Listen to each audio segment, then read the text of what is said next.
Mirador del anhelo argonauta, gambusino de brujos paisajes, en bajeles de alados celajes, busca un áureo vellón sideral. Sin lugar a dudas, el insigne orador, poeta y catedrático Horacio Zúñiga Anaya se convirtió a lo largo de su vida en un gambusino que, si bien no buscaba oro, sí pretendía convertirse en un escritor, orador y docente de brujos paisajes. Don Horacio Zúñiga nació el 10 de agosto de 1897. También en Toluca nacieron sus 3 hermanos, Teresa, Cristina y Abel. Terminó su instrucción primaria en 1913 y con 16 años cumplidos y su poema Soneto Crepuscular, publicado a los 13 años, ingresó al Instituto Científico y Literario, donde conoció a Enrique Carniado, Vicente Mendiola y Pastor Velázquez, con quienes fundó la revista Juventud, aunque Zúñiga ya publicaba en Alma Bohemia, con espíritu culto. Con 22 años de edad y una profunda influencia en su formación de docente, altamente recordados como Villarello, don Anselmo Camacho, don Servando Mier y don Emilio Vaz, egresó de la escuela preparatoria en 1920 y se inscribió en la Escuela Nacional de Jurisprudencia de la UNAM con el deseo de ser abogado. En el mismo año publicó Ánfora, texto con la clara influencia modernista de Rubén Darío, Manuel Gutiérrez Nájera y Salvador Díaz Mirón.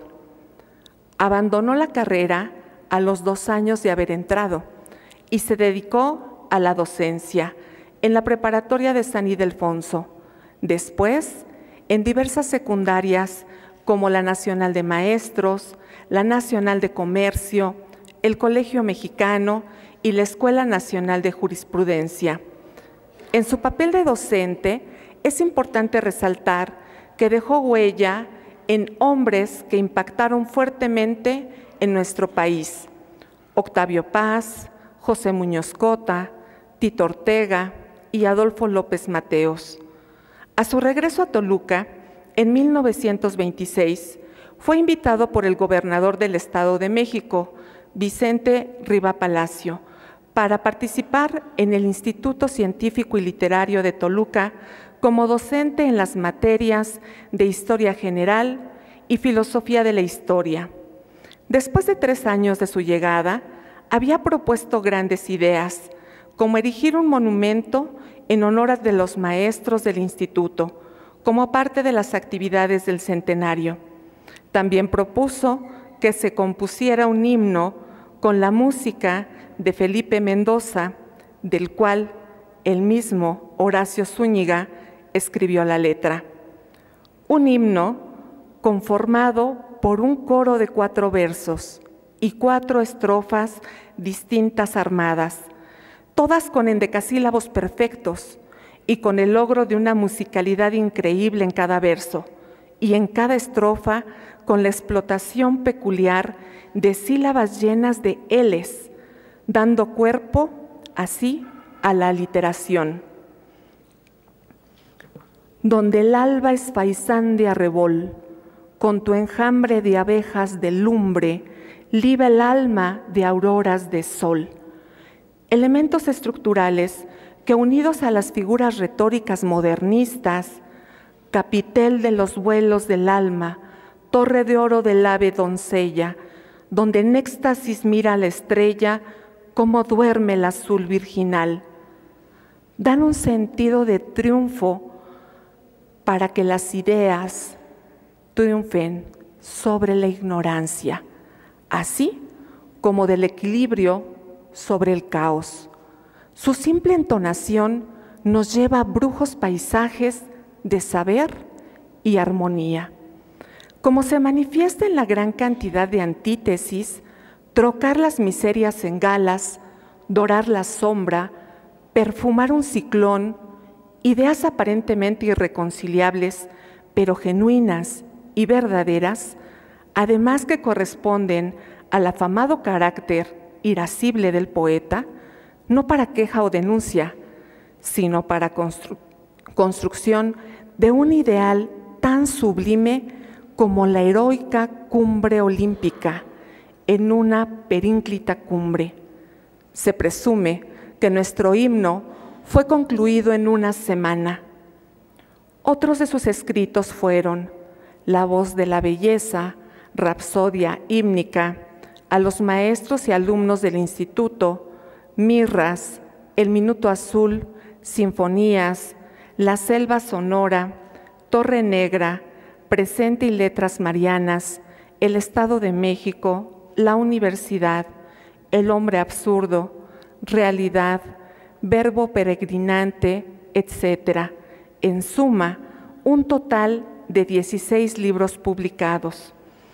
A inicios de 1929 dejó el instituto y para 1930 el gobernador Filiberto Gómez le propuso la dirección de dicha institución. No obstante, Zúñiga se negó ante tal ofrecimiento, pero aceptó impartir castellano, literatura e historia. En la década de 1930 tuvo una gran actividad editorial. Fue entonces cuando se alejó definitivamente del instituto, ya que se había manifestado en contra de las medidas que consideraba arbitrarias. Se había despedido a diferentes docentes, entre los que se encontraba el químico Schnabel. Al ser citado por el entonces director, Antonio Berumensein, con la seriedad que le ofrecía su traje negro y sus gruesos anteojos, soportó como mártir cuando en esa oficina fue abofeteado por un tercero, hecho que decidió retirarse definitivamente del instituto. En 1937 dirigió la Biblioteca Pública del Estado de México y continuó con su trabajo docente en la Escuela de Artes y Oficios Sedallo, así como en la Escuela Normal de Profesores de Toluca. Como escritor, ganó 71 premios literarios. En 1939, en un programa de radio experimental, fue publicada una carta de Zúñiga, en la que aparentemente develaba su intención de ser director del instituto, acción por la que fue atacado fuertemente. Además, colaboró en el periódico El Universal, siempre con un tono polémico. Se jubiló como servidor público en 1951, pero continuó trabajando en la Biblioteca Central como director honorario, hasta que en 1952 sufrió una trombosis que lo hizo enclaustrarse en su casa y solo atender a sus alumnos de oratoria. Su vida terminó el 13 de septiembre de 1956. 6 meses después, el Instituto Científico y Literario se convirtió en la Universidad Autónoma del Estado de México. Se encuentra sepultado en la Rotonda de los Hombres Ilustres en el Panteón Municipal de Toluca. En el siglo XXI le sobreviven, además de sus más rutilantes preseas, un conjunto de abejas que entonan orgullosamente las rosas más claras del día en ceremonias y actos conmemorativos, verde y oro.